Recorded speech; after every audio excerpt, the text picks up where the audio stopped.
Bonjour, je m'appelle Jan X, mais il y en a qui m'appellent le Monsieur Bricole de Canada anglais. Depuis près de 30 ans, je recueille et je partage des informations sur la rénovation domiciliaire par le biais de la télévision et de la radio, l'Internet, des livres et des articles dans les revues. J'aide les propriétaires, je forme les entrepreneurs et je suis consultante auprès les agences réglementaires et les entreprises dans le but d'assurer que des projets de construction soient réalisés selon les normes. Durant ma carrière, j'ai vu de nombreuses initiatives qui étaient véritablement visionnaires.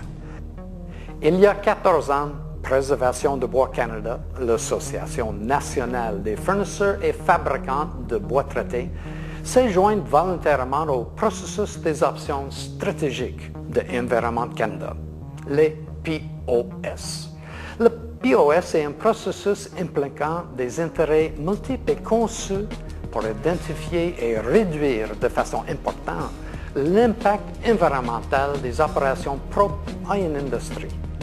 Le processus impliquant les intérêts multiples, selon Environnement Canada, ne se limite pas à l'industrie spécifique, ses fournisseurs et ses clients, mais joignent aussi les organisations environnementales et tous ceux qui subissent un impact direct ou indirect des opérations de l'industrie en question.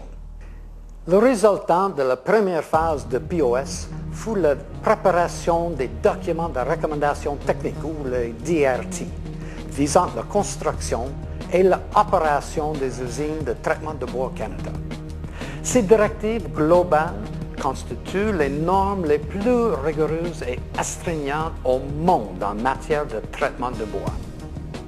La seconde phase de POS sur le traitement de bois implique l'implantation volontaire de ces normes. Préservation de Bois Canada a alors entrepris d'évaluer chaque usine de traitement de bois au Canada. Les investissements requis pour se conformer au DRT ont été importants et dans plusieurs cas, des millions de dollars ont été consacrés à des équipements neufs, des nouveaux procédés et des nouvelles installations.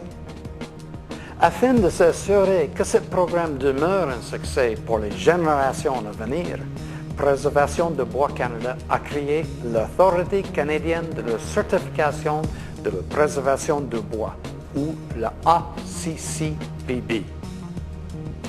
Tous les membres du programme de certification de préservation de Bois Canada sont et continueront d'être soumis à des vérifications internes annuelles et à des vérifications indépendantes à tous les 3 ans.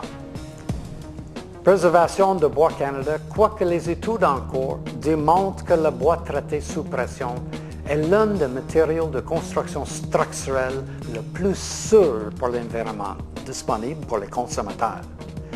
L'industrie continuera à développer des nouvelles générations de préservatifs conçus pour minimiser l'impact environnemental tout en prolongeant la vie utile de bois dans ses utilisations extérieures.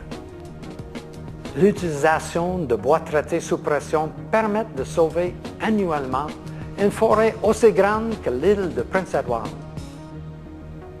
Merci d'avoir pris le temps d'écouter cette capsule et de votre engagement continu à améliorer l'environnement du Canada.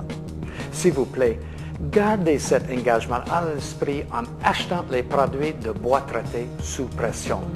Et rappelez-vous, utiliser le bois traité sauve des arbres et seul le bois traité dans les usines certifiées par la ACCPB contribue à protéger l'environnement canadien.